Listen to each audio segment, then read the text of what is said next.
all these politicians, Hunter Biden, Joe Biden, Hillary, which for years there has been solidified evidence and proof of crimes to the exact same degree, if not more, that they're bringing against Trump, and nothing happens to these people. All right, so we're going to be breaking down, the most recent Trump indictment. I got my man Jake here, who's one of the leaders of the Young Republican Club. And then we also have Alan, who has been one of the biggest Democrats, one of the biggest haters against Donald Trump. And, I'm sure he's probably celebrating some of the indictment of Trump right now. And, we're going to be hopping into some of that. So, Alan, what are your thoughts on the recent indictment? Okay, so there's a lot to unpack. I don't know if you guys have done a little bit of the reading the indictment. August 1st, 2023, Donald Trump was indicted for his efforts to overturn the 2020 election. So for context, there's actually been multiple investigations into it. Congress had a January 6th committee investigate and had Trump's team come in before Congress and testify. And this specifically is an indictment by Jack Smith, a U.S. special counsel who also did their own investigation. So what these investigations found is, in my opinion, really, really, really bad. The story starts on election night. One investigation called various people in Trump's camp, which was actually the January 6th committee. They called people in Trump's camp to testify before Congress to paint the pictures of the events that night. Matt Morgan, he is a Trump campaign staff member, testified that on election night, there was a point where the campaign team was calculating the trajectory and the probability of Trump winning, and every staff member basically agreed that he was going to lose, and one of them had to go, unfortunately, tell the president, hey, unfortunately, you lost the election, sir. And so that's election night. His own team comes to him and says he loses. So you could say that, hey, he didn't believe it election night and that he thought that there was some fraud, right? So on election night, he calls Bill Barr. Bill Barr testified before Congress and also recounted the events of this night. On election night, Trump called Bill Barr and told him to investigate for voter fraud. Barr asked him, where do I start? Do you have any evidence to go off of? And Trump told him he doesn't have any evidence. Bill Barr, Trump appointed him himself. He served under Trump all 4 years, investigated the claims of election fraud, came to the president months later after multiple investigations, and told Donald Trump that he investigated the viral Facebook videos, the multiple theories, and didn't find any fraud. Trump fired him, okay? So he fires the attorney general because he didn't like that his investigation didn't get any fraud, right? So he replaces Barr with Jeffrey Rosen. Rosen does dozens of investigations, hundreds of interviews, and came to the same conclusion, no election fraud. In this indictment against Trump, it actually lists, this is a really important part that I'm about to go through. I'm just gonna list the important points. It's like 5, and then after that, I'll turn it over to you guys. In the indictment, it lists all the provable times that Trump was told that he lost the election by his own staff and his own investigations, okay? Trump claimed that 10,000 dead voters had voted in Georgia. Georgia investigated, and Georgia's Secretary of State, a Republican, called and explained to Trump that it was false. Trump continued to say it after the phone call. After he received the results of the investigation, Trump continued to spread the 10,000 dead voters, basically straight up lying. Trump said that there was 205 more votes than voters in Pennsylvania. Trump's Attorney General Bill Barr investigated, told them that this wasn't true. Trump continued to tweet it and say it at rallies and retweet posts claiming the same lie. And these 2 points are in the indictment. But here's the thing, though, is like, first of all, nothing that he did so far is even illegal. Like, There's nothing wrong with that. He has the right to question the integrity of the election, just like the people of America right now have the right to question his integrity. And if he was trying to manipulate the election, the issue is just because some guy that he's talking to, whether it's in his camp or another camp, says something, that doesn't make it true either.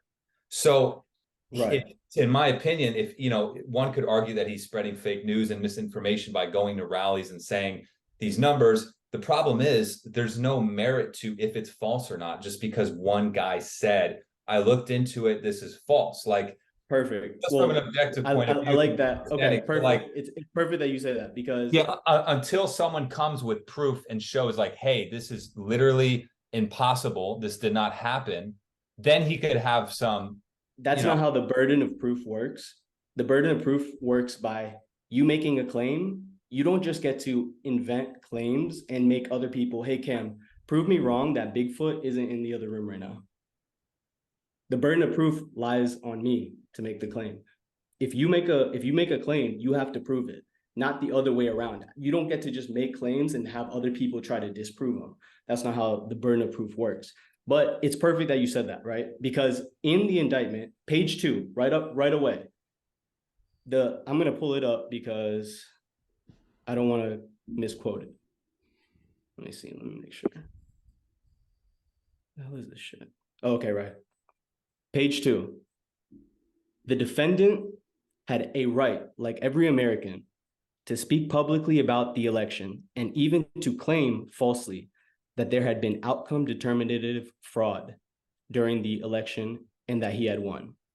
He was also entitled to formally challenge the results of the election through lawful and appropriate means, such as by seeking recounts or audits of the popular vote in states and filing lawsuits challenging ballots and procedures. Indeed, in many cases, the defendant did pursue these methods of contesting the election results.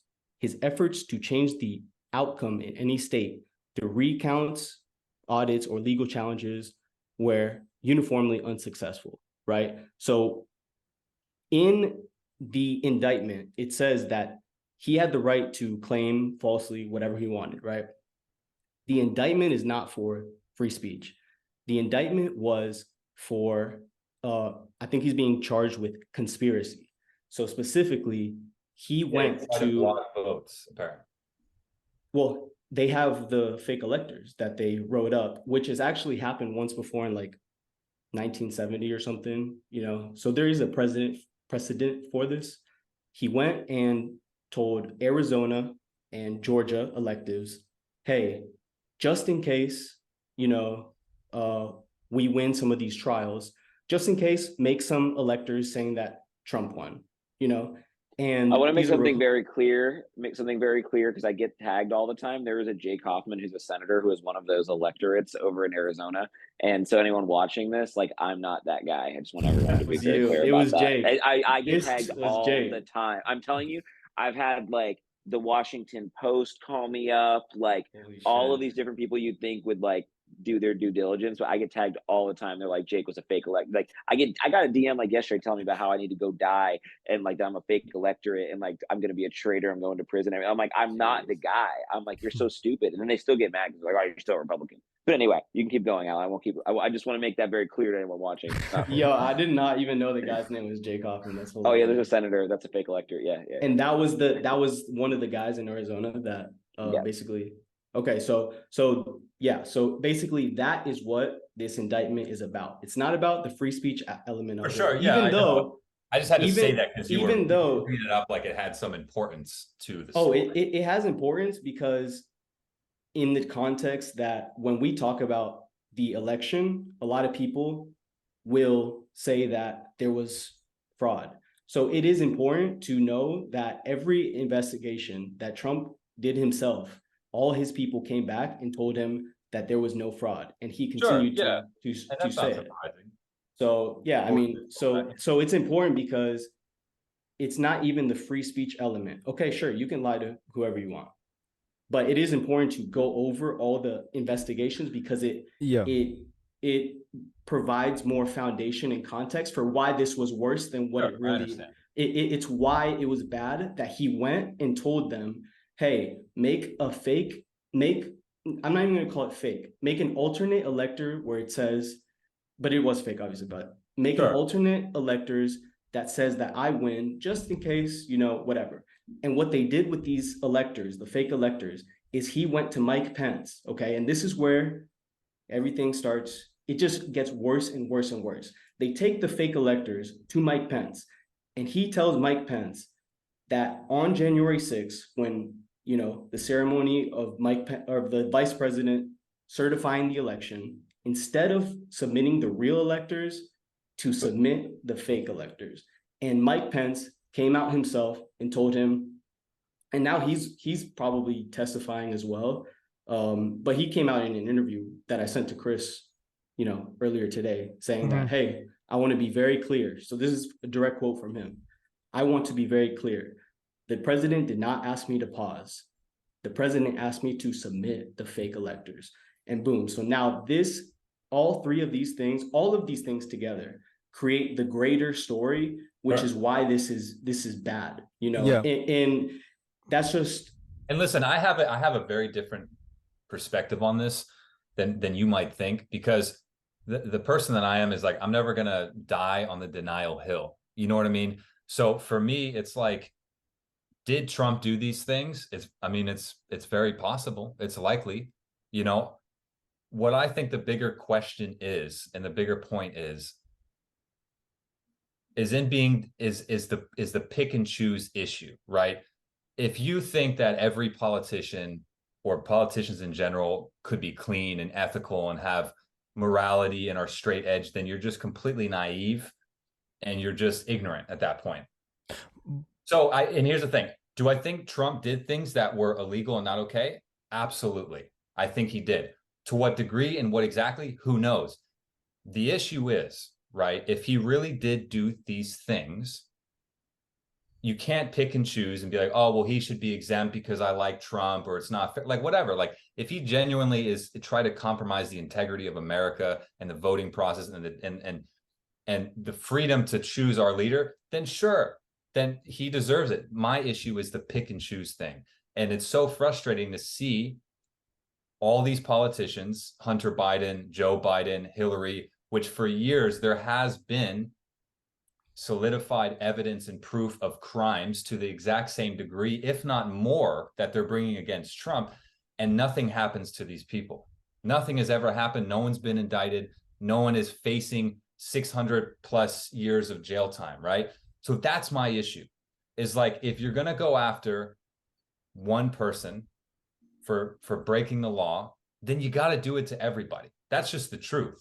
So for me, because that's not happening, when I hear, oh, Trump's being indicted for bringing classified documents, or he plotted to overturn the election, to me, I almost don't care. Not because it's Trump and I liked Trump and voted for him. That's not what caused me not to care. It's the fact that I don't give a shit, because that means nothing to me when there's other people that are not being held accountable and responsible. So that, the consequences of being indicted and trying to be lawful, it means nothing to me, because it's a pick and choose scenario. So that's my perspective. I think as the investigation goes on and more things come out, I'll make a clear and concise determination for my own whether or not he did these things. I'm not close to the idea. I think he probably did do a lot of things to a certain degree, like I said. But that's my issue, is I almost don't give a shit that he did this, because it's so pick and choose. Yeah. Well, before, I'm going to let Jake respond and chime in as well. But I just want to throw out there that Chris can tell you that every time anything comes about Hillary, I think that a lot of people on the left are 100% willing to investigate we don't die hard about Joe Biden. None of us, there's a poll about they polled the Democrats, and they said that 60% of people didn't even really want Joe Biden to run again. We don't care. Voters. Yeah, I think 60. So 60%. It's funny. It is funny though, Alan. Like 60% of Democratic voters say they don't want Joe Biden, but somehow he got the most votes in U.S. history. Let me clarify. Well, they just hated Trump so much, bro. I'm not blaming the Democratic voters and people for this pick and choose thing at all. because I think at this point in time, we know that the majority of Democratic voters don't like Hillary. They don't like Joe Biden. They don't like Hunter Biden, right? We all know that. Like any sane person can objectively look and be like, listen, these aren't great choices. That's not who I'm arguing with. It's clearly coming from the Democratic Party itself. And politicians on both are deciding to pick and choose. We're going to attack Trump and Trump only for the crimes that are far less significant than other crimes that have been done. That's just want to clarify. Well, I want to give Jake, a chance to, give a response on it, and then we'll hop back into some of that. But, I would say that, there does seem to be a little bit more hate for Trump in comparison to some of the other politicians. I will say that I have not seen the Democrats really stampede and protest in the ways that, for Hillary and going against Hillary and going against the Biden family and all of the different crimes that are going on with them. It seems that those are so much more pushed under. And it seems that like there's a really big focus on Trump. Now, that doesn't make what he did right or anything like that, but there is a big shift for that. And I think that if people are going to try to, chop someone down, you have to chop down all of the corruption and not just chop down one man and then put more corrupt people that just get to put in their own corrupt policies when there's corruption on both sides. But now Jake, on the other hand, the reason why I wanted him to speak is because from what I understand, he thinks that this is all bullshit. He's always stuck to the very Republican side that,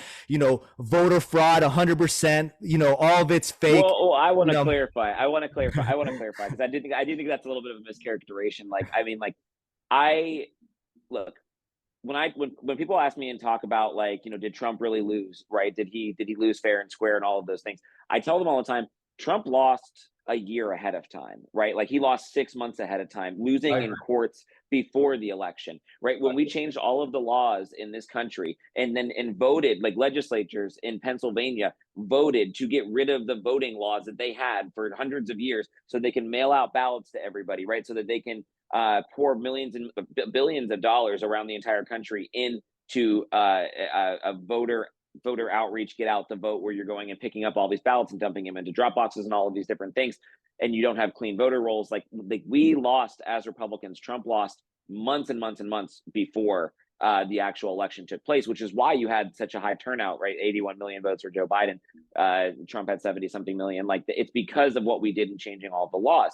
Now, that being said, I guess to kind of go back, and Alan, you made a lot of different points. And so we could talk about each one if there's anything you guys want to know a little bit more about. But when it comes to the idea of challenging an election, I do truly believe now that our elections are won and lost based on what type of laws we have in each state, right? So California says everybody gets a ballot no matter where you live. We're not going to change anybody's addresses. We're going to just keep sending out ballots to everybody. In Oregon, you can't even go. There's no more polling places. You can't go in and vote in person, right? That law is going to benefit Democrats versus somewhere like Florida and some of these other places where they've come in and said, you can't do Zuckerbucks. You can't do mail-in ballots without requesting one, right? We're going to clean our voter rolls more often than once every voting cycle. So your elections are almost, again, determined just based on the laws you have there. And now what we've seen in my lifetime, and some of you guys are a little bit younger than me, but when we had, you go back to Al Gore and that election and George Bush and everything, and you guys can look up, and your audience can look up the Brooks Brother riot. And that was when they went down in Palm Beach and they had all the hanging chads and all these different things. And there was a whole argument over basically how do we count these ballots? What are we supposed to do with these things? And this whole thing where both Democrats and Republicans learned that you can just win the media, right? Number one, so if you declare yourself the winner and the media declares you the winner, now you're the crazy conspiracy theorist for challenging it. That was number one, the lesson that got learned there.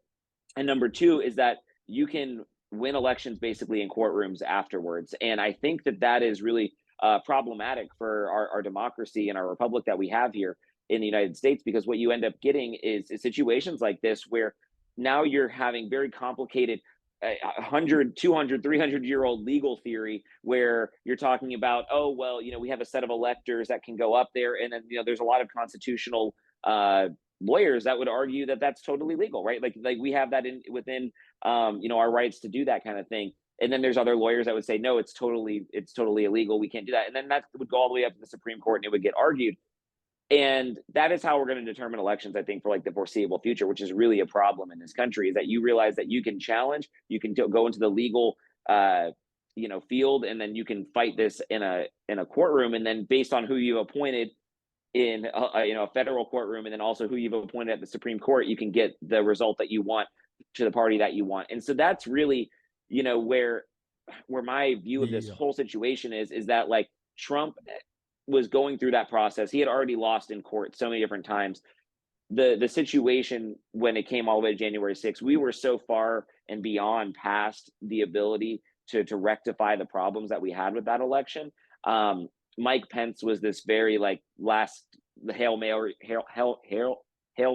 effort to try and make this happen. But the charges, we can go into, I'll let you guys respond a little bit to some of the things I said, but the charges overall are complete BS to try and go after him, especially when he's a leading candidate right now on the Republican ticket. Let me say just real quick, I think that if you were to deny the fact that there is a serious error with our voting system, like you said, then you're completely ignorant and naive, in my opinion. If you just think that everything is flawless and it's entirely, there's no margin for error, then you're fucking living in la la land. But to me, does that mean it was rigged? Was it fraud? I don't know. On what level? Who knows?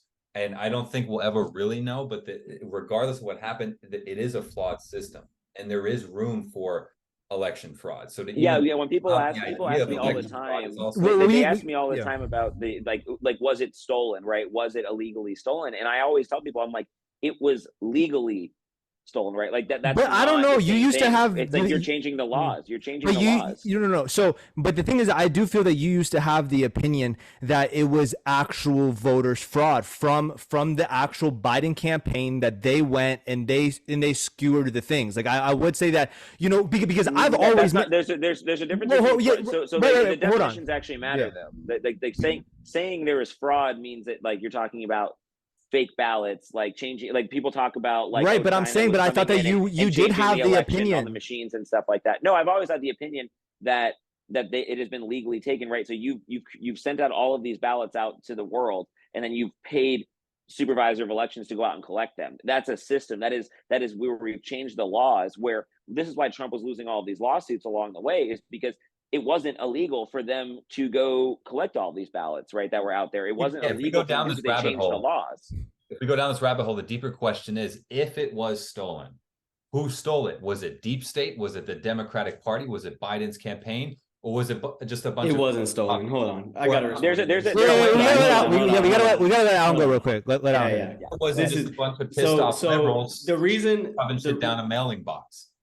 You know what I mean? That's the question. The reason that it's always... I do like talking to Jake because he's reasonable, and I do believe that Jake is smart. Like he knows. Well, I have a reasonable guy here. I haven't talked to Cam before yet. We'll still deciding. But I like talking to Jake because he knows how to maneuver things, and I respect it. I respect a real player respects a player. There is an exponential difference between what Jake is saying. Oh, my AirPod's dead. That's not good. Can you guys still hear me? Yeah.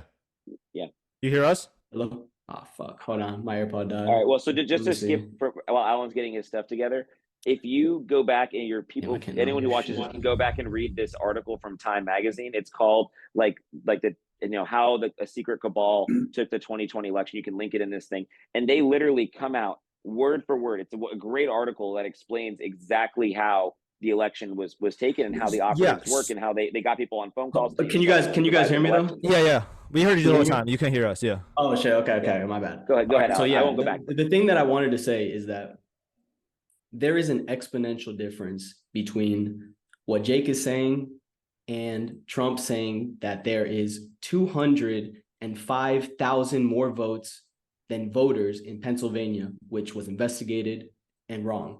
There is a significant difference between what Jake is saying. There's a difference between because of Trump how saying that there's 10,000 dead voters that have voted in Georgia, and that is what everybody believes.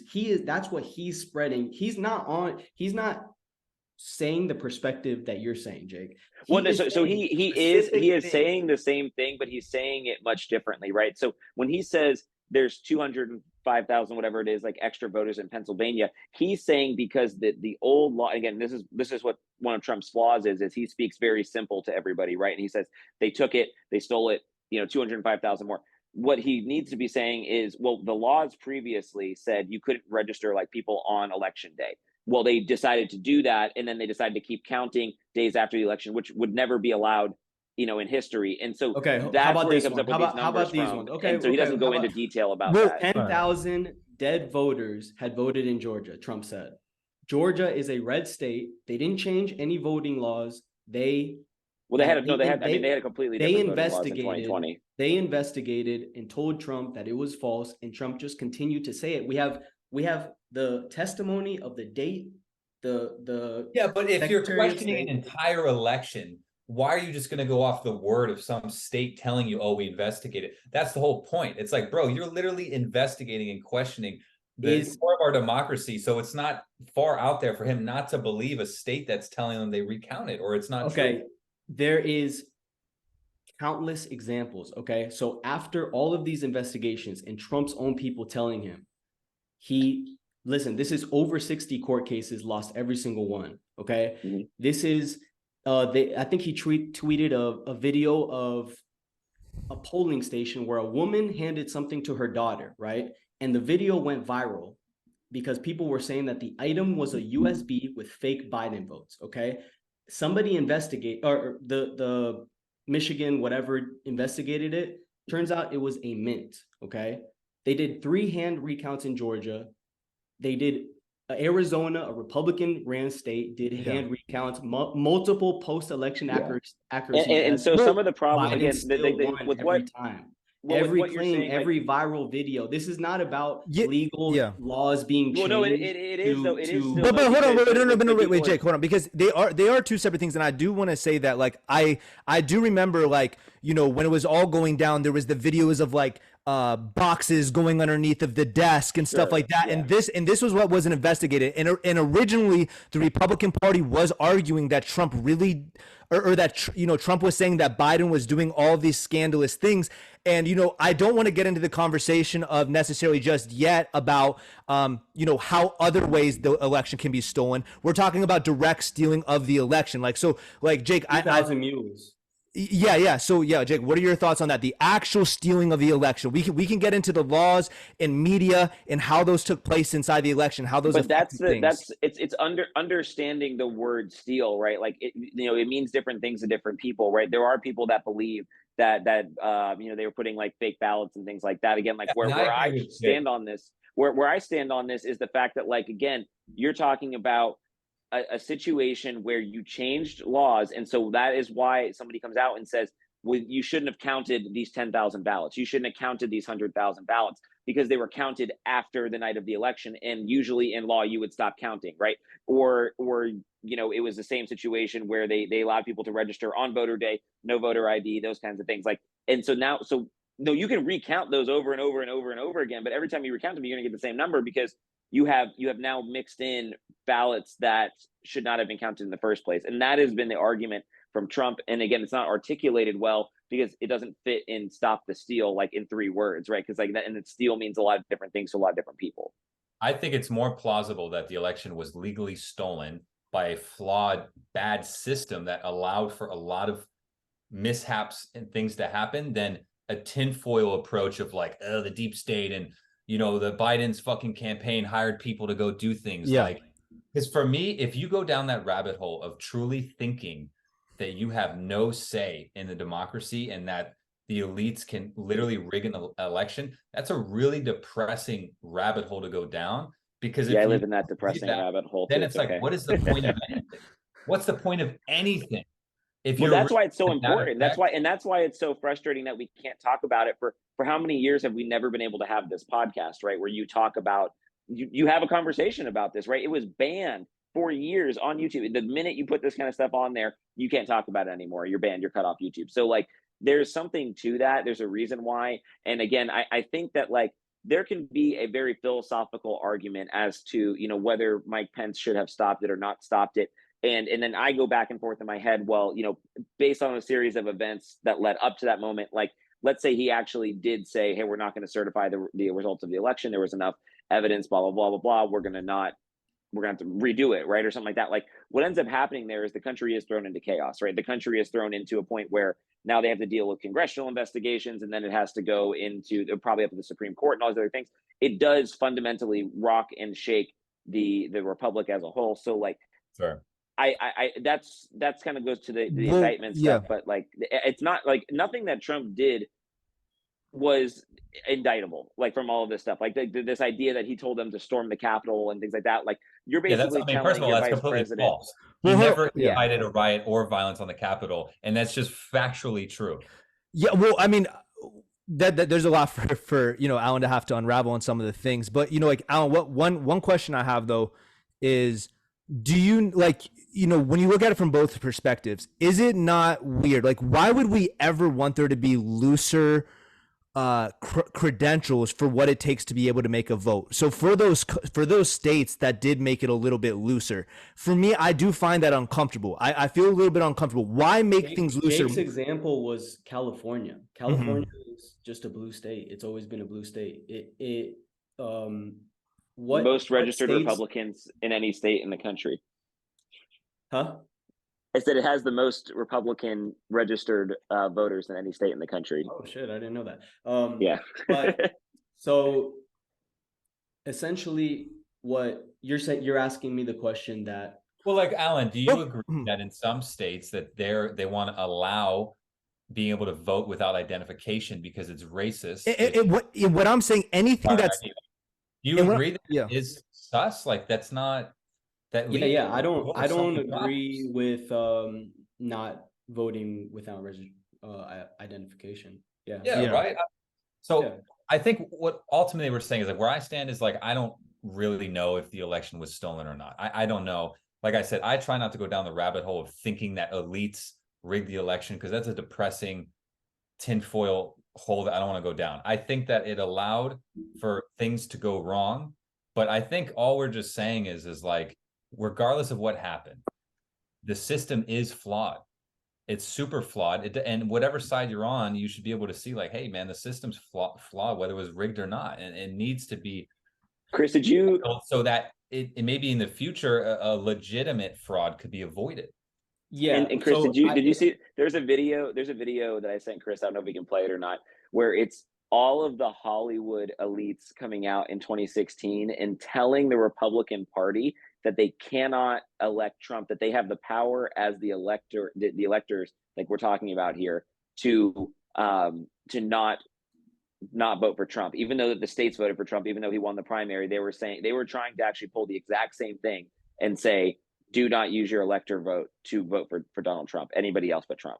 Right. But and my question to you, Jake, is that this is essentially what we're talking about is two different things. You're talking about certain states that lifted things to requirements or regulations just to try to change. Yeah, every state changed. Essentially, we'll call them COVID laws, right? They expanded the mail-in voting. But it's just like, isn't that, you don't find that weird? Like, if you were running for president and all of these things came up, and all of a sudden you don't have to have, because Trump was calling a lot of these things before. Trump was saying that, guys, these mail-in ballots are going to be bad. It wasn't like Trump was saying, like, let's not have an election, but he was trying. Jake meant by he lost 6 months in advance because right. But wait, hold on. I just want, but so my point is just that, like, when you start to see states loosening up laws that allow for things to be bad, why on earth is that happening? Why on earth are you giving a door to something bad? It wasn't opening a door to something bad in their minds. It was trying to get people to have access to voting, because a lot of the elderly population. Yeah, but that's the narrative thing. That's right, but it's just a narrative. It's just a narrative that you can choose to believe or not believe. To me, it's perfectly reasonable, and to you guys, you're like suspicious about it, and that's okay. That's just the differences. I think that, I don't know any examples of states not requiring identification Oh, to vote. there's like 30% of the country Yeah, and doesn't listen, require I ID. understand the mail. I used the yeah. There was a lot of Yeah, not we're all in Florida, so we don't deal with it. But there's a Yeah, and lot of listen, states Alan, that do not I don't require want to ID. shit. I don't want to shit on that because I do understand the mail-in thing. It does make sense. There's a lot of elderly people that were high risk for COVID at the time. So they wanted to make it safer for those people to go vote. I totally get that. I think that is the least of the worries. It's the fact that, like Jake is saying, 30% of states don't require a fucking voter ID. Like, that's a huge problem. And the fact that there were states where dead people were sending in ballots. Like, how is that even? But that was debunked though, and it was debunked Well, by Georgia's own. Yeah. I try not to go down the dead voter thing because it is one of those things that it is rare that's really the big problem there. Like what if I that made a see, huge difference, who knows? But like I said, the mail-in thing to me, like, yeah, that left a margin for error. But I do understand why they did that. So I don't want to shit and deny that, like, that is true. It's a narrative. I don't even argue against mail-in double-edged ballots. Like sword. if you request a mail-in ballot the year that you want to go to vote, like I don't have any problem with that. You know, it's actually kind of funny. A lot of people don't know this. The first time that mail-in ballots were like ever really used in the United States was back during the Civil War when Lincoln was got elected or was running for re-election, and they were sending out mail-in ballots to all the soldiers, and they had this literally the same argument in Congress at the same time, which was how can we trust that some of these states that we're at war with and things like that they're going to send back the ballots of the people like filled out with the people who that they actually voted for. And there were court cases about it. Like 2 people got hung like for actually creating an entire like ballot harvesting thing. This like the idea, I guess the reason I bring that up is because the idea that like mail-in ballots are so safe and this is totally fine. It's like it's actually been an argument for over 100 years in the United States. People just don't realize it because it didn't really exist for most of our lifetime in this capacity. Right. I mean, obviously COVID made mail-in ballots like a huge way of that a lot of people casted their votes. And it was just because of the situation of the time, And some people believe that COVID existed so they could do this kind of thing. I want to say this. I mean, there you go. I want to say this as a Republican.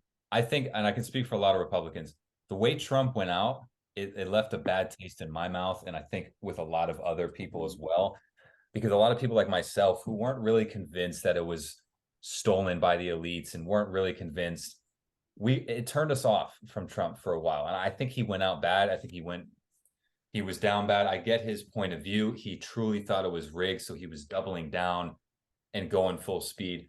But at the end of the day, it's like, we'll never fucking know. We'll really never know what actually happened, because even if there was real evidence, you never know if it's real or it's not, or it's going to be suppressed because each side is so convinced that they're right.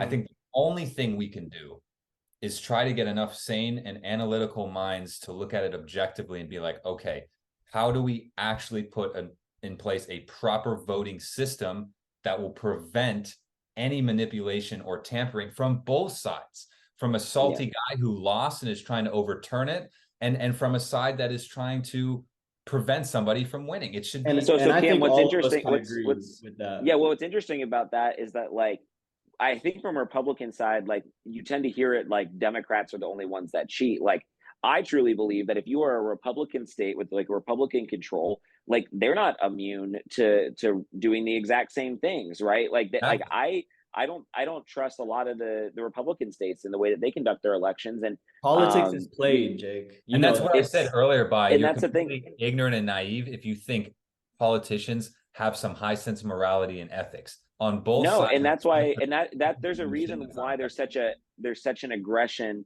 of fighting for different voting laws and all of this kind of other different stuff. And like the voter ID is like so polarizing because, Chris, you said, like, why wouldn't we want to have a voter ID? It's like, well, one side knows that this affects the amount of ballots they can send out. Like, so then they're not going to do it, right? Like, and a lot of voting is how many people you have registered in your state that you can send a ballot to or you can communicate with. Like, and it just simply is a numbers game, right? Like, it's like sales or marketing, right? Like, if you have 1 million people on your list versus 100,000 people on your list, like, you're going to make more money if you can send out emails to 1 million people. It's Yeah. exactly the same Well, thing. And so like, there's a reason why both sides fight so hard over this kind of stuff. Yeah. So, I mean, I want to go through and break down some of the things inside of the indictment, but I will just say, like, my overall thoughts is just that, I can see where Trump would be concerned, or other people would be concerned, once they just open up the door. If the door wasn't opened and Trump was calling it in advance, he was like, the mail-in ballots are going to be coming.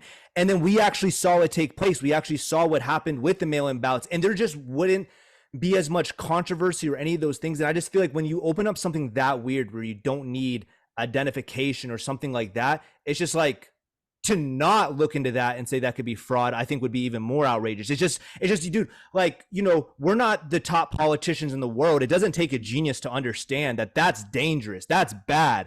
At 18 years old, I could understand that is not a good idea. But Jake, I do want to go through real quickly. Alan, I don't want to leave Alan out. So like, Alan, do you agree on that take of like, for both sides, fairness in both sides, we need to reevaluate voting process, absolutely, fair for both sides, because it wasn't out of the question for Trump to question, if it was stolen. I don't think that was not okay. I think and maybe even Biden would have the right, if Trump wanted to say, hey, was this rigged? Like, you have the right to question. I just think we need to be absolutely, yeah, no, 100%. Like, if we could vote on it right now, I think that it would be like, if we could vote on laws against gerrymandering, like what Jake said. Well, I mean, I don't think we really talked about gerrymandering, but gerrymandering. We didn't talk much about that. It's very complicated. It's complicated. That. It is literally a numbers game where you calculate how many Republicans are in one area and how many Democrats are in another area, and you try to draw the lines of a essentially a county, district, right, Jake? Yeah, a district, in order to win the district, even with but sometimes these lines Alan, go it's like so this, bad. Yeah, it's so bad now that like actually only 10% of all the congressional districts in the entire country are even considered competitive, right? So they're at least 10 percentage points different between Republican or Democrat. Like, so 90%, like, everyone hates Congress. Like, Congress has like a 10% approval rating, like, at all times. And the reason why they can't get the person that they want out, Democrats and Republicans, the reason they can't get them out is because their seat is so secure that they're never going to have a real challenge. Like, once they are in for life, until maybe somebody that's even higher than them says, oh no, you did something wrong, so now we're going to primary you, and then we can take you out for some reason. But they're never going to lose to a Republican or Democrat. Like, right. I think the that district's drawn that way. Like, a mission of our generation should be, before we die, we should try to fill the holes in, fill the gaps in. If we can eliminate gerrymandering on both sides, if we can eliminate what Jake said with the voter ID, if we can have a federal law that requires voter ID, if we can just patch these holes, then the future is bright for fairness, is finding a way to be fair to every single ideology and both sides, essentially, because right now, and I'm trying not to say this from like a right winger fucking, liberal left is so like evil, but like, it's so clearly leaning towards the Democratic Party has a chokehold on so much, not just media and the way things are ran, but just on the back end, like everything. And maybe not even just for the favor of the Democrat in general, there's so many things that just don't make sense. Why are 80-year-old people deciding what an entire nation should do? Why are there issues with our term limits? Like, why this term limits? We need term limit. Like, it's just everything is so. And they don't want these things to change. Like, that's like ultimately these people do not want these things to change. Like, Republican, Democrat, we have a uniparty up there. Like, as a Republican during this primary and everything, like, one of the things that you see in Republican primaries is that there's just a constant complaint that the Republicans are not up there, that are not actually fighting for the things that we want. Like we send them up there, but they all still go vote for the same thing at the at the end of the day. So so we're always very frustrated with the Republican representatives. But Alan, to your point on a few things, like, one, I want to get in real quick. Like, I as much as I would love to see like a law that every state had to listen to, where they had voter ID or something like that. Like, I truly do believe that voting needs to be left up to the states, because if it were not, then whatever again, whatever party is in power at that time would make federal laws that would advantage the entire country. And so it's actually a very good thing that we have that distilled down into states' rights on voting. It makes my job very difficult because I have a five.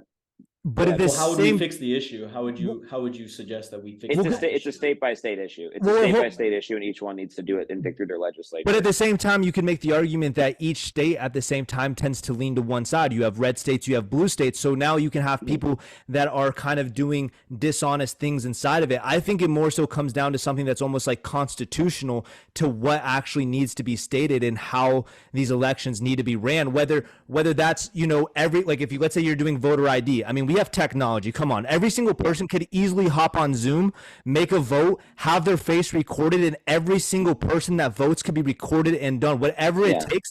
And then on top of that, but because my point is that I think that if we find a real answer from a higher level that does go across the whole country, it's going to save people don't want this I actually, so again, I helped write the election law in 2020, after 2020 in Florida, right, where we started to change all of these different COVID policies, right, and go back to what we had before.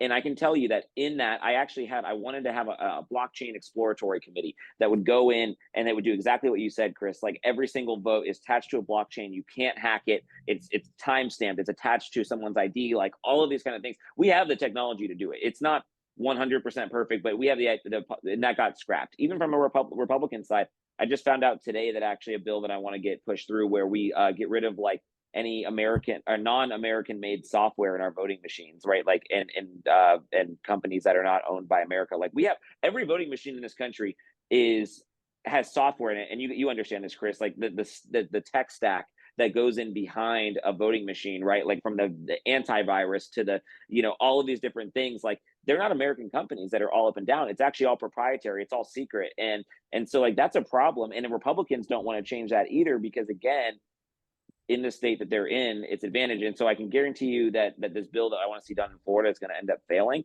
But I think most people can agree, like, I think all of our voting machines be made in America. Are you kidding me? Like, why would we ever do that? China should be making parts that are like crucial to the security and the operation of a voting machine. There's just no. But again, this is what happens when we talk about it. And like the Republicans, where we lost in the public opinion and Trump lost in public opinion, is the way he spoke about it, right? And the way he would talk about like, oh well, and Mike Lindell and some of these guys who I actually just talked to a couple of weeks ago, like he would say things like, oh well, China was trying to change the votes and they were sending in and they were connected to the internet and they were doing all sorts of stuff. Like, when you start to get into that, like that's where people don't believe you. But if you can talk about it like in very rational talking points, like, hey, our voting machines should all be made in America. 100% of people agree. But instead they come out with all these different ideas that, oh, China's sending all this and that. But like, we have to talk about it in a way that's actually appealing to people. And that's why Alan says I'm good at maneuvering. Yeah, I hear like that answer. Hey, I'll vote for that. Yeah, I mean, I hear what you're saying. I still think that there's a lot of dangers when it comes to technology. That's why I like the idea of like recording each person coming on, doing these type of votes. Now we get into weird situations with like AI now that's going to become even more complicated. But the problem to me with like technology and blockchain is that for as every good as there's a creator, there's just as good of a hacker who's able to get into some of these systems and create type of problems. Like technology is not as solid as we think, especially when you're talking about the world powers coming in. But nobody has ever hacked the blockchain yet. Like the people hack people's wallets, they get their passwords, they do all that kind of stuff, but nobody's actually altered a transaction on the blockchain. Again, this gets very technical and most people have no idea what I'm talking about, but you've never seen somebody actually hack a blockchain transaction. And so like there are ways, and again, like you can't tell me that that's not a more secure way than having somebody send a letter that goes to the post office that gets delivered by some dude who gets picked up by some dude and then gets even if you go to a box to and vote, you put your vote in a machine, Chris. So regardless, it's going through technology.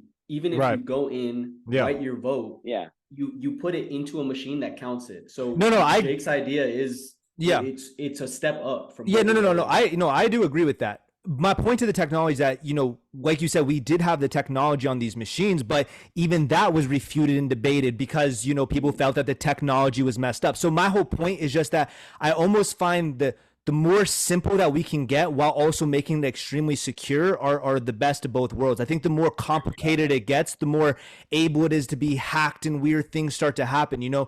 But either way, it is a complicated situation. But, you know, I do want to go back to You're never going to be able to please everybody. Yeah, but I do want to go back to some of the indictment stuff and really go through some of the things that were actually said. Wrap it up, yeah. And get, you know, Jake's opinion and Cam's opinion on it, you know, because Alan, if you could, you know, read out some of those things, and then Jake, I also want to hear your opinion on Mike Pence and why is he talking about, you know, Trump doing wrong things, because we have been making this argument this whole time almost as if like it was somewhere in the category of being stolen. But, you know, when we now look at it as maybe Mike Pence is trying to protect himself from going to jail because he saw Trump doing corrupt things, you know, and there are real allegations against Trump right now. So yeah, Alan, if you could go through some of them, go one by one, so Jake could maybe talk on them. I'll go on a couple. I mean, I think we did a lot of the you know, foundation. Like I said before, it's not necessarily a free speech issue. The free speech was protected. He was allowed to say whatever he wanted. He was allowed to challenge things. The part where this indictment gets a little more, well, yeah, it's the actual conspiracy of saying, hey, I need you to block it. We're going to submit these fake 100%. Like, right. And if that actually happened, then fuck, man, he fucked up. He shouldn't have. But it's also crazy. It's crazy to me that like you can get charged with conspiracy for coming up with like a legal argument, right? Like that's like sitting down with your lawyer and being like, okay, here's what we're gonna do to fight this charge that I have, and then being like, I got charged with conspiracy because we were planning on how we were gonna fight this charge against us. That's considered defrauding the United States. That's considered, there's a federal act that if you try to tamper with other, like if I was to try to tamper with your vote, Jake, that's considered that's a felony. Sure. And so that's the part where that's what he's getting charged with, the conspiracy to tamper with the Americans' votes. I understand. And you know what's so Cam, this goes back to like the pessimism I have over the whole system that we were trying to like not go down this rabbit hole, but like I'm so deep into it. And like I do explain to people, you guys are not quite in politics, right? Like you guys don't work in it, you've never run for office, like all that kind of stuff. Like I can tell you the deeper I get, the closer I get to the processes, the more pessimistic I get, because you start to realize that the laws are made up. Right, like they're literally just made up. Like you go and you do something wrong or like something stupid, and the legislature just goes, "Well, let's change that today." Right, like and so then they just change it. Right, like and then like it goes to the Supreme Court, like Roe v. Wade and all these different things. Right, everyone's like, "This is law. Clearly, this is the law of the land." And then they go and they, you know, flip and it's gone now. Right, like it means nothing. So like none of these laws mean anything at the end of the day, because like it seems to me that like again, COVID comes along. And I think that it's completely unconstitutional to tell us that we should all shut down. But, you know, I personally think that every state and every city in the entire country completely did something illegal when they said that my business had to get shut down, right? That when I could go outside and all this other stuff. So like the laws are just broken. And that's kind of the problem that we have in this country, is I think that everybody can't explain it, but they feel as if the country is not functioning under the Constitution that they want it to function under. And that's what it brought me back to my very initial point is, the biggest reason why I almost don't give a shit is because it's so pick and choose. So the things that are chosen don't mean shit to me because it was literally cherry picked. You know what I mean? Hillary got investigated. Hunter Biden is being investigated. So people do go through these investigations. Yeah, but if it found that Trump had $11 million coming from China, like Hunter Biden, if Trump was smoking crack while handling classified documents, they would throw Trump in a hole and lock away the key. If Trump was the one that literally had compromised security, let emails get leaked, you can talk about Benghazi, right? But if that happened to Trump, that man would be in a hole at the bottom of whatever government. But Hunter Biden is under investigation right now, and there's not a single person who is vouching for Hunter Biden. You know, but most people are like.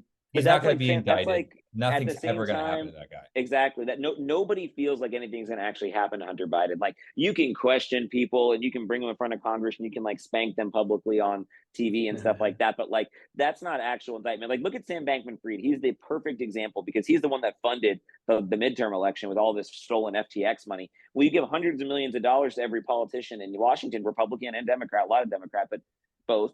And then all of a sudden, like, what happened like a week ago? Well, the charge about campaign finance, breaking campaign finance laws was dropped. Bro, that's the easiest one. Are you telling me that the guy who spent hundreds of millions of dollars of crypto didn't break a campaign finance law? Like, not one. And then and they go after Trump for $130,000 hush payment to Stormy Daniels because he gave money to a lawyer, and then the lawyer actually was the one that gave the money. Like, that goes back to exactly what Cam's talking about with the pick and choose, is that like you're talking about this tiny little thing, and it's like, well, we're going to literally change the law in New York, right? Pass the statute of limitations, still going to charge him. Change the law so it's up to a felony so that they can do it. Change the law, and then they go after them. But again, someone like Sam Bankman-Fried with hundreds of millions of dollars of crypto money running around Washington, winning every election in the entire country, he couldn't have possibly broke a campaign finance law. And like, that's the two-tiered justice system we're seeing between Republicans and Democrats. And I think that's but there's always been a two-tiered justice system, and it doesn't always, I would argue that it benefits Democrats less historically. But sometimes the pendulum swings, and you do have to, what we're talking about here is, did Trump do these things? That's the bottom line. Did Trump do these things at the end of the day? Right. So if we're talking about things like that, like, I don't think that there's many people that will say like, hey, if Hunter Biden, like, did XYZ, let's throw him away. I'll be the first one. Hey, let's throw him away, get rid of him. Hey, let's get Joe out of the office while we're at it. Like, I don't care. I don't like, but the problem is that we do need to know that there are some differences because corruption in government, you got Nancy Pelosi, you got like financial corruption in government. Yeah, if it has been around getting indicted for insider trading, I don't care if Trump held on to documents. That's my but the thing is, though, is that insider trading isn't illegal, though. Like, to these Congress people. So financial corruption is legal. Yeah, financial corruption is legal. Doing these backdoor deals, between government officials and other nations, this stuff has been kind of around since hundreds of years in America. That's why there is a difference between things like that and Trump submitting fake electors too, because that is a step too far for a lot of people, even because every testimony in the indictment, there's not a single Democrat in the testimony. These are all, every testimony. And listen, if he did that, Trump's own not team. Right. Two wrongs don't make a right. His vice president, and that's what I'm saying, is that this is why these Republicans are willing to take that one step, because they just thought that this is that one step too far. Hey, we can steal money all day. Let's do that. Republicans, Democrats, they're taking money from bribes. I got two questions, and one's for Alan and one's for Cam. It's the same question, but for different sides. My question for Alan is, the same way where you do really care sometimes about Trump and some of the things that he's done wrong. I do see some of your points, but why do you not also go and campaign so hard for the corruption of Biden? And at the same time, my question back to Cam is, if you're saying that Trump probably did commit these things, why do you still wear your Trump hat? But I'm gonna let Alan answer first. So, why do you not campaign as hard against all these other politicians?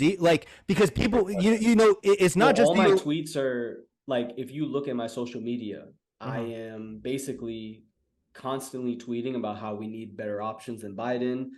And I'm in the majority, with 60% of Democrats are like, hey, we want another option. So I think a lot of people do voice their opinions about, wanting somebody else besides Biden. And not only do you like RFK?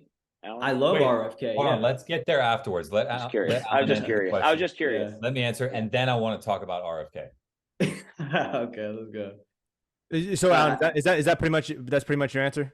What was the actual question? Like, It was just, like, I feel like sometimes you don't campaign as hard against some of the other people, like, such as Joe Biden. Like, I've never heard you, like, really be like, dude, that dude is so corrupt. The shit that they're coming out with him, bro, get him out of office. But when it was Trump, I definitely do. Yeah, I but definitely no, no, still do. but what I'm saying is, in our average conversation, on the average things, it tends to be a little bit more hate towards Trump. And you voted Well, for, because the things, right? Yeah. Okay. So I'll answer that. and you voted for Biden over Trump and Yeah, different things like that. because I'm stuck between a rock and a hard place. I just presented you the reasons why I think that Donald Trump is just one step above, one step too far from Joe Biden. So like I said, politicians get bribes all day, and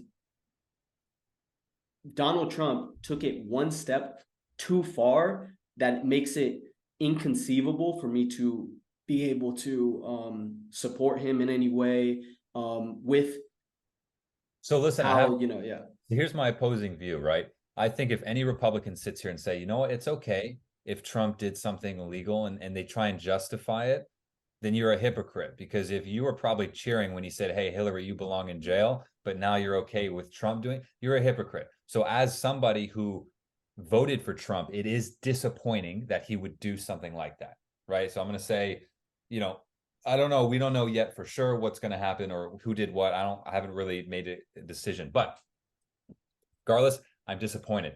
The point is, when I look at politicians, right, it's still disappointing. It is disappointing. You have to strip away the morality and the character of politicians because they're all bad. Trump has never been a good guy character-wise. He literally, and he's literally said he grabs girls by the pussies and he fucking does this and that, and he made fun of a mentally disabled person at a rally. Like, bro, his character is not in question. I've never said he's a good guy character-wise, personality-wise, morality. What I look at is, let's look at the facts of where America was as a nation under his presidency and under Biden's. Because you're never going to find a president probably ever again like Obama, who was the most charismatic guy. Everybody loved him from that sense. I don't think he was a good president. That's besides the point. So it's like, I don't think Trump's a good guy as a person, really. He could be better, whatever. The point is, bro, is like the reason why I sit here and say, yeah, I would vote for Trump again if he ran, despite everything he's done, is because I want people to afford groceries again. I want people to have better paying jobs. I don't want this country literally in credit card debt, in bankruptcy, losing their jobs, stressing every single day. I don't want that. I don't give a shit about that. I don't want us going to war. I don't want people dying. I don't want money going to Ukraine that could go help people in America, right? This is all happening under Biden. That was not happening under Trump. There's no denying that people were happier, had more money, less war, less deaths under Trump. Yeah, he was a dickhead. Yeah, he's did a lot of things that morally weren't okay. So that's my standpoint. Right. And Cam, you have your standpoint. Good.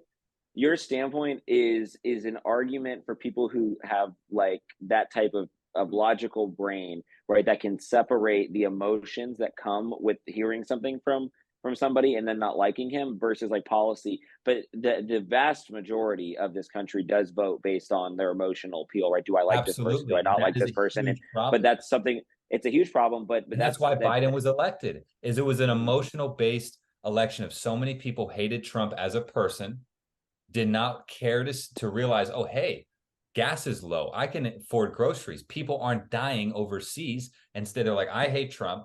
He's a racist, homophobe, whatever it is. So I got to vote for Biden.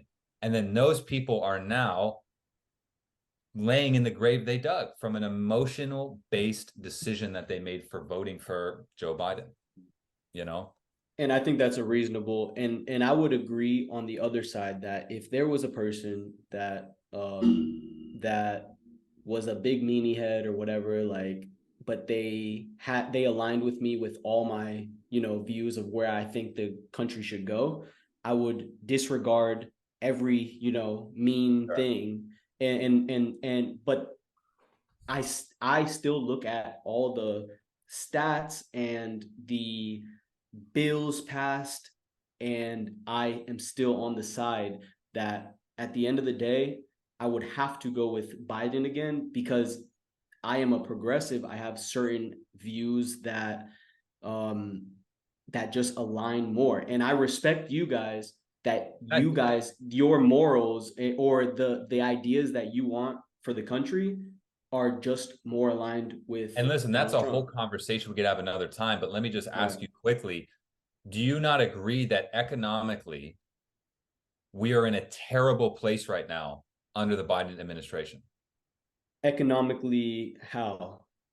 In the sense of inflation, in the sense of we entered a recession and they changed the definition of a recession to not acknowledge when a recession. The fact that people can't afford groceries, people are literally struggling just to pay rent, bankruptcy, credit card debt. Like, if you look at the stats, and I really urge you to after this, and we can have a whole other podcast, you have to look at where we're at economically in every department now compared to Trump's term, and there is a vast, vast difference.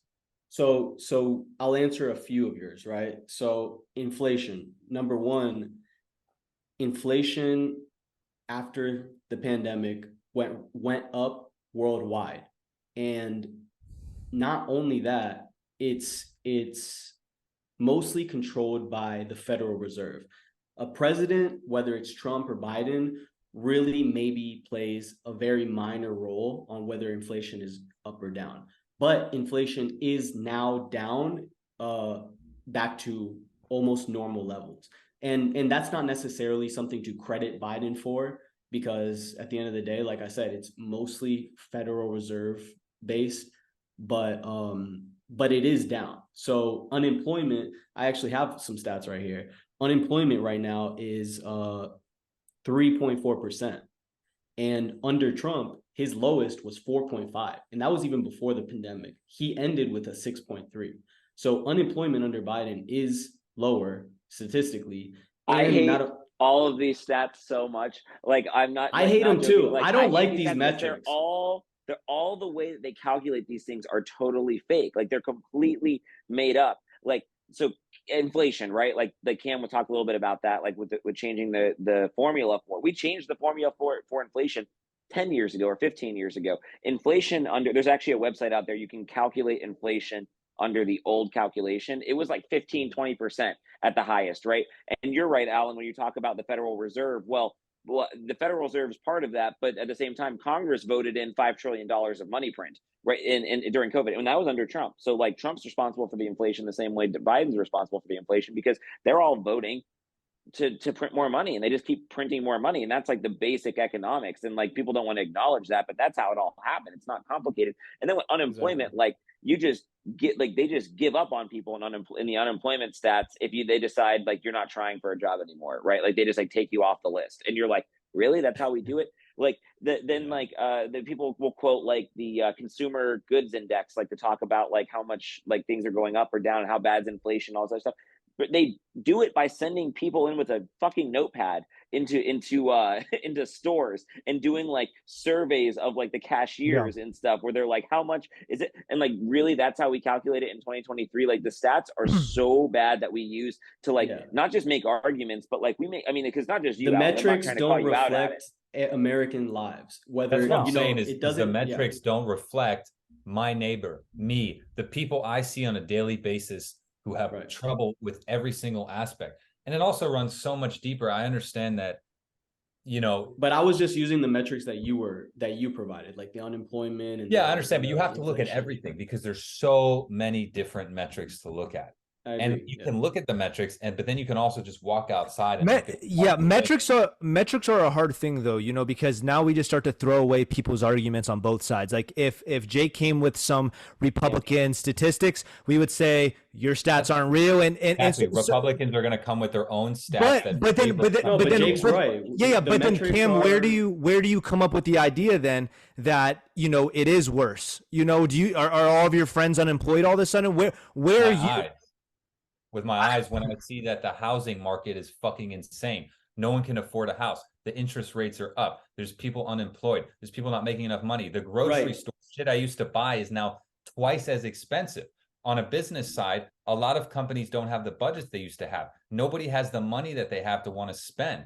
Everybody is down on their numbers Right. in growth and revenue. And Cam's those Cam's are all also talking. Cam's also talking about something really important here, which is just sentiment, like American sentiment about the economy. And a lot of that is the president, right? And that's the media in displaying this like confidence in us or not confidence in us. And a lot of it has to do with Wall Street, right? Like a lot of it has to do with people's like 401ks and their stock portfolios. Like, is it up? Is it down? Do I feel good about it? Do I not feel good about it?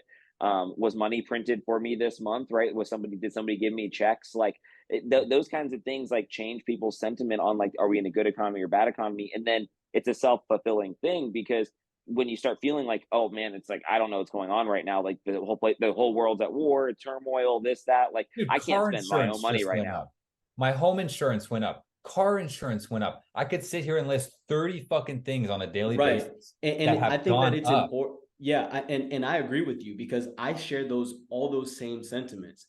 And the most important thing that we need to have an accurate assessment, you have to be able to draw how Biden affected this, right? Because if we're going to blame somebody, then you have to be able to say, because every single one of those things can be explained so deeply down to jobs being overseas and higher tax rates so that corporations aren't spending here. So then products are more expensive. And now there's a shortage of products for cars overseas. So then leases. So then how are you going to blame Biden for something that you can't correlate any cause for? Especially when it comes to because you can absolutely blame Biden for tariffs, for trade deals overseas, for a million different things that he all has literally a direct causation over.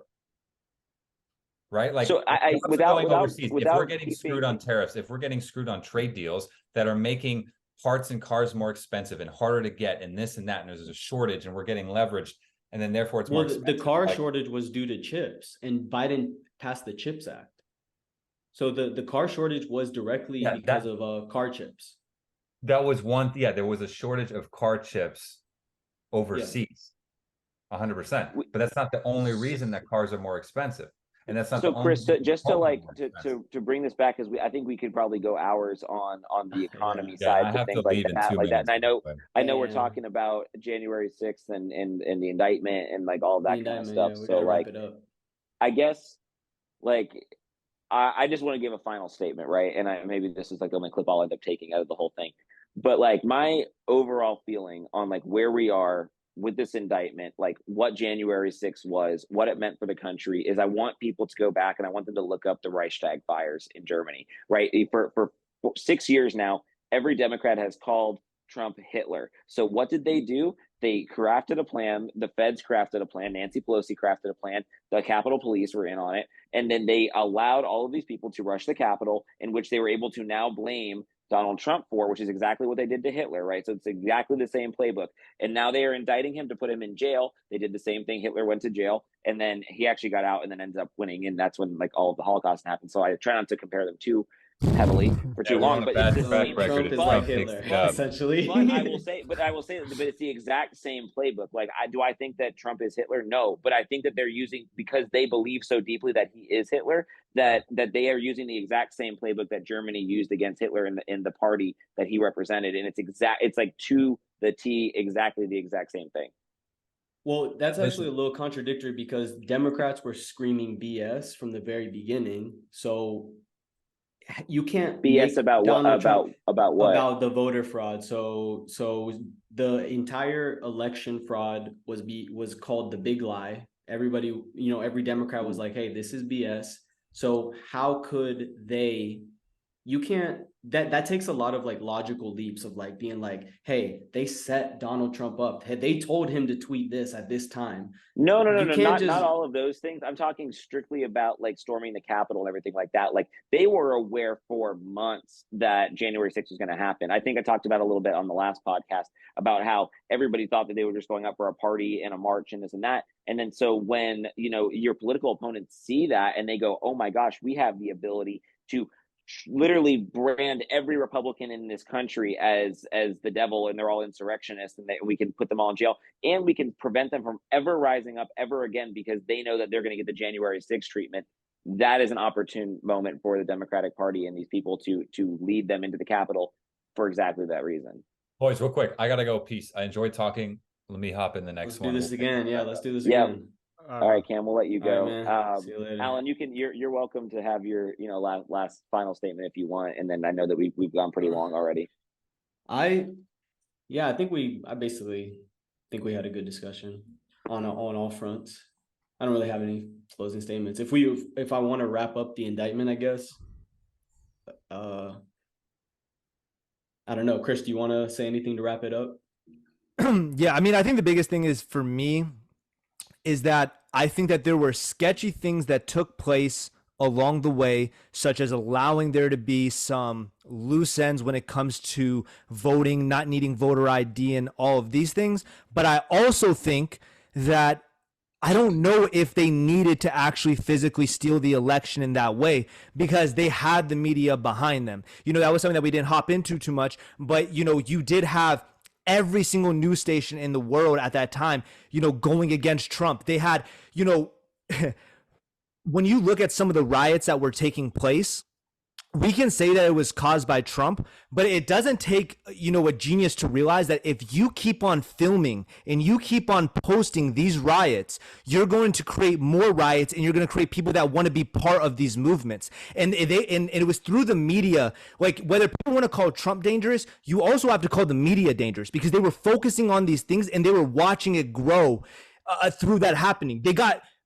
Yeah, so I just don't know if we needed to directly steal the election because I think that it was stolen through the media and through everybody in the world, or everybody in America that was part of the top media getting together and going against Trump, and they got everybody to believe it and they got everybody to hate Trump. So I don't know if there had to be illegal aspects, and maybe Trump didn't like that, and then he did some illegal things along the way to try to counterbalance it. That doesn't make that acceptable. But yeah, that's kind of where I am with it. So, okay, then I guess I will do a couple closing arguments. Some things that make you want to go.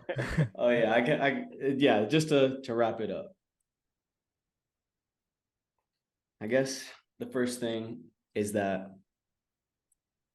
something important in this indictment was to lay out the fact that the election was not stolen. It was incredibly important to lay out every investigation by Trump's own team. He did it in the indictment for a specific reason, to lay out the fact that the election was not stolen and that Donald Trump knew that the election was not stolen. Okay. They laid out all the people that told him. Okay. They laid out that, because it's important to know that this was a complete fabrication from Donald Trump, because that is an important element, because you keep giving him the benefit of the doubt, acting like the guy thought, that there was really no. Listen, Mike Pence told him he lost the election. Senior leaders at the DOJ told him no fraud. He lost.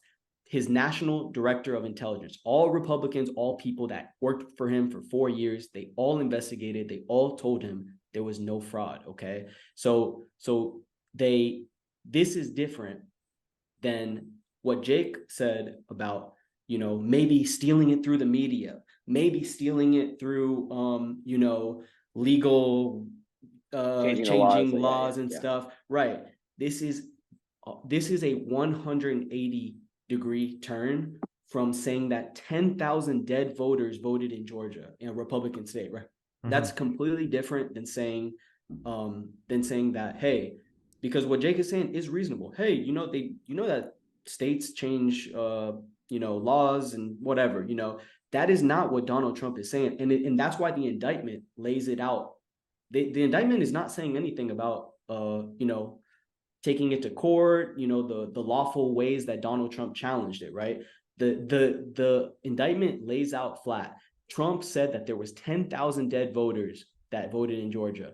The Georgia Secretary of State investigated it and called Trump personally and explained, hey, the results showed that is not true. We investigated it. And then Trump kept saying that same thing. Right. Okay. So Trump is deliberately lying. That is one thing that the indictment had to prove, right? That's why they have countless examples of people in Trump's own camp telling him this, right? So Yeah, that's why. Yeah. Yeah, I was gonna say that the last thing I'll say is that we won't go totally into this, but the Republican base does not care. Every indictment makes him more popular. They now are voting, it feels like, for the underdog that is getting ungrateful, like an unfair treatment, because they do feel like it's like Big Brother is coming down and trying to get him to stop from running. And so if he ended up in a jail cell, like, he will still get the votes of all the Republicans if he is the nominee, right? Like, I'm going to vote for DeSantis. Like, I'm pretty open about that. But if he is a nominee, like, I would vote for Trump in prison 100%, because I think that it's almost like just such a big FU to this attempt to stop him from running. Right. And I think that, that's everybody's right. But, the indictment specifically is laying out the truths of the election, which is important for history, right? Because we don't want to look back in 50 years in the history books and question, hey, were there 10,000 dead voters in Georgia? We don't want to have to look back that way, right? So I think we do. I think we do. I think we should look back and because no one ever taught all the ways me that he lied. No one ever taught me about the fact that there was like during the Civil War, right? That there was this big argument over ballots and stuff like that. Like, I actually think that, like, whitewashing history books to say like Trump lost the election, he was just this crazy president we had, like, and like our grandkids are learning about it that way. Like, that's bad. Like, I think that, like, I wish history books would be like, hey, the Republicans were really mad about this at this time. Like, there's a lot of Republicans that think he they were didn't stolen, say and Democrats didn't. He never once went in saying that that he lost because of these changes. This is directly quotes. Trump claimed that there were tens of thousands of double votes in Nevada. Nevada Secretary of State investigated, publicly said, hey, this is not true. The Supreme Court reviewed the case and rejected it for zero merit. Okay. Trump said that 30,000 non-citizens voted in Arizona. Okay. His own campaign manager explained to him that this claim was false. The Republican Speaker of Arizona House, who endorsed Trump, came out saying that they investigated and that's like, again, like, we could go into all of those ones. That's like, the problem, But Trump made the wrong argument. Like, I think I talked about this before, that in Arizona, those 30,000 votes he's talking about, we have something in Arizona, almost specifically Arizona, called federal ballots. So they actually, the Supreme Court in 2016, or maybe no, 2012, under Obama, they actually ruled that because the state wouldn't give illegal immigrants ballots, that they would give them federal ballots where they could vote in the federal elections for president and Congress and everything like that. But they weren't allowed to vote for the governor of Arizona. They wouldn't vote for any of, like, the Arizona elected officials. And we still have those to this day. Like, if you are an illegal immigrant, you have no voter ID, none of that kind of stuff, you cannot get a regular ballot in Arizona, but they will give you a federal ballot. And so that's what Trump is talking about when he says 30,000 ballots in Arizona shouldn't be counted. He's not wrong. Like, but again, it's not the way he explained it. It's not the way that he articulated it. And so again, it gets distorted into this thing where he's trying to say, like, throw these out. But again, it goes back to all these other things. I think it's a little bit like, I could see why maybe some people would be a little bit upset by that, though, because, it's like kind of like taking someone who did a crime and then being like, well, that's not what he meant. Let me show you what he really meant. You know what I mean? And the indictment doesn't seem to make it seem that, it seems like he was trying to say exactly what what was being said. No, I get what you're saying. And look, like, I will be the first person to say that Trump had a terrible legal team, a terrible legal strategy. And this actually goes back to some of the points about, like, a bigger deep state and all this kind of stuff. Like, these people were threatened. Like, if you were a lawyer for Trump, like, you might as well just, like, kiss your career goodbye. You're never getting any a job ever again. You're probably going to get disbarred by trying to make these legal arguments. So, like, when I say that lawyers can fight for elections in courthouses, like, a lot of them don't do it because they do not want to be associated with him, because they know what would end up happening to them professionally. And that's a really big problem. But again, he got a lot of really, really bad legal advice.